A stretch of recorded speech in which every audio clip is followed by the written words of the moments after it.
The spaceship is on a mission to Titan, one of Saturn's moons. Astronaut John wakes up in the hibernation capsule. He feels weak after the long sleep. The drugs have many side effects and John needs some time to recover. He is greeted by the ship's captain, Franks.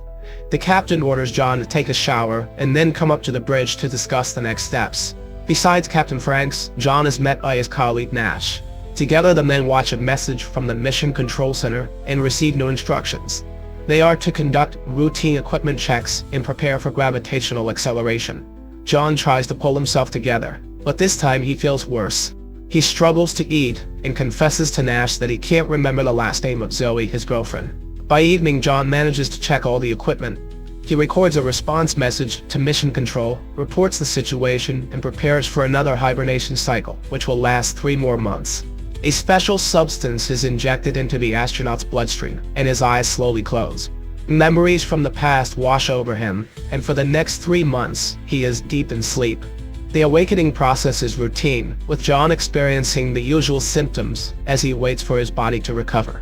After a hearty meal, the astronaut spends some time on the exercise bike, preparing for work, but unexpectedly he hears a familiar voice. It seems like Zoe's voice came from somewhere nearby. John steps into the corridor and walks through the empty spaceship. No one else has woken up from deep sleep yet, and John feels uneasy. His fear intensifies when part of the ship's hull above him starts to come loose. John tries to figure out what's wrong, but a piece of metal breaks off and knocks him unconscious. Captain Franks and Nash lay their injured colleague down and provide medical assistance. As soon as John feels better, the captain orders him to go to the technical compartment and figure out what caused the malfunction. Under the hull, John finds significant damage and a strange giant dent, but the footage Nash reviews from the cameras provides no answers. No objects approached the ship in the past few hours. Moreover, the dent hasn't caused any serious problems. All systems are still functioning normally. Captain Franks leaves his subordinates and orders them to report the situation to Earth. He himself heads to the site of the damage for another inspection. Nash tries to convince the captain to abort the mission and return to Earth, but Franks refuses to break protocol. There is no serious reason to do so, as all systems are still operating smoothly. The astronauts gather to make a joint decision, but the conflict only escalates. Nash starts panicking, insisting that continuing the mission is too dangerous, but the captain remains firm. Unless new orders come from Mission Control, they will continue toward Titan. Nash then tries to persuade John to act together. He's convinced the system will eventually fail, and by then, they won't have the chance to save themselves and return to Earth. Their conversation is interrupted by the captain, who calls them to the bridge. He admits that he overheard everything Nash said and doesn't appreciate his attempts to stir up panic. Franks tries to calm Nash down, reminding him of the consequences they'll face for disobeying orders and advising them to focus on their duties. Despite the captain's orders, Nash continues to urge John. He asks him to set the hibernation cycle for 89 days instead of 90, so they can wake up earlier than the captain and reverse course back to Earth. John doesn't like his friend's idea and doesn't want to be part of a mutiny, but when Nash tells him about another ship destroyed by poor leadership decisions, John agrees to think it over and give an answer after they wake up. John falls asleep again, recalling happy moments with Zoe, but this time the cycle is much shorter than usual. Nash demands an answer from his friend so they can quickly turn the ship around and head for Earth, but John remains uncertain. He realizes that his mind is clouded, and making important decisions in this state isn't wise. Jupiter appears outside the window, strengthening John's doubts. They are so close to their destination. This drives Nash over the edge, and a loud argument breaks out between the men. Captain Franks watches the whole scene. Having learned of his subordinates' plans, he also altered his sleep schedule and woke up earlier to prevent the mutineers from disrupting the mission. Franks sends Nash to check the systems again to make sure everything is in order. While the saboteur is gone, the captain invites John for a drink to gauge the astronaut's mood. The commander assures John that he'll cancel the mission if it's necessary, but for now they must stick together and follow orders. Nash's derailed plans push him to the brink of insanity. He causes a scene and Franks decides to relieve him of his duties and proceed with acceleration without him. John tries to stay out of the conflict and pretends that everything is fine, but the breach in the hull continues to trouble him, and he often has nightmares where it pulls him into the vacuum of space. Despite his concerns, John ignores Nash's pleas and heads to the bridge to prepare for the acceleration. The team gets ready to approach Jupiter. John sets the coordinates and sequentially activates the powerful engines that will take them to Titan. The acceleration is successful, and the ship enters the orbit that will guide them to Titan. But Nash still believes it's a serious mistake. John isn't entirely sure they made the right choice either, but he tries to keep himself busy to avoid dwelling on it. He decides to check the equipment again, and something strange happens. One of the radios transmits an unknown signal. The crew tries to come up with an explanation, both insisting that John must have accidentally pressed a button. To end the discussion, Franks orders the astronauts to prepare for another hibernation cycle. This time, exiting hibernation becomes a real challenge. John collapses to the floor, completely drained. He tries to recover, but while his body regains strength, his mind suffers greatly. He keeps seeing visions of Zoe everywhere. Captain Franks notices his subordinate's strange condition. He tells John to get a grip and realize that it's all just his imagination. Zoe is not, and cannot be, on the ship. Nash discovers the first signs of trouble. The reactor's power output begins to rise. He's not sure if it's connected to the hull breach, but if it continues, the ship's engine might fail. Nash again urges his friend to listen to him and turn the ship around. He reminds John of Zoe, saying that if they don't return now, she'll quickly find a new boyfriend. Captain Franks overhears the men's conversation once again. He summons them to the bridge for a serious talk.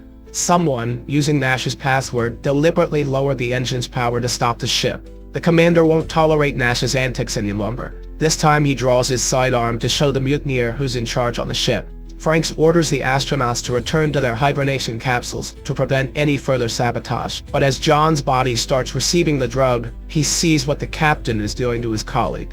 He doesn't have time to stop the crime. His eyes close. Weeks later, when the sleep cycle ends, John tries to figure out if it really happened or if it was just a dream. He steps into the corridor, but none of his colleagues are around. Franks appears suddenly. He assures John that Nash is fine but will remain in hibernation until the mission is over. The captain asks John not to complicate things and behave normally. They need to complete the mission and reach Titan, but if necessary, he'll use his sidearm to prevent further insubordination. To help John relax, Franks tells him the truth about the other ships Nash mentioned.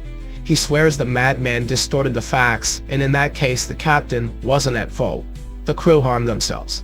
John reluctantly admits he was wrong and agrees to continue working together. The captain tasks him with inspecting the equipment and re-establishing contact with Mission Control on Earth.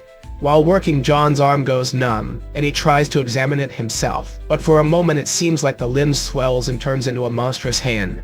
As soon as the vision disappears, John hears Zoe's voice again, but he realizes this is also a hallucination and doesn't respond to the call. Instead, John decides to discuss the future plans with the captain, but Franks unexpectedly starts talking about John's relationship with his girlfriend. The commander assures him that their romance wasn't real. It was orchestrated to convince John to join the mission. The unpleasant conversation unsettles John, and he heads to the workshop to focus on his tasks.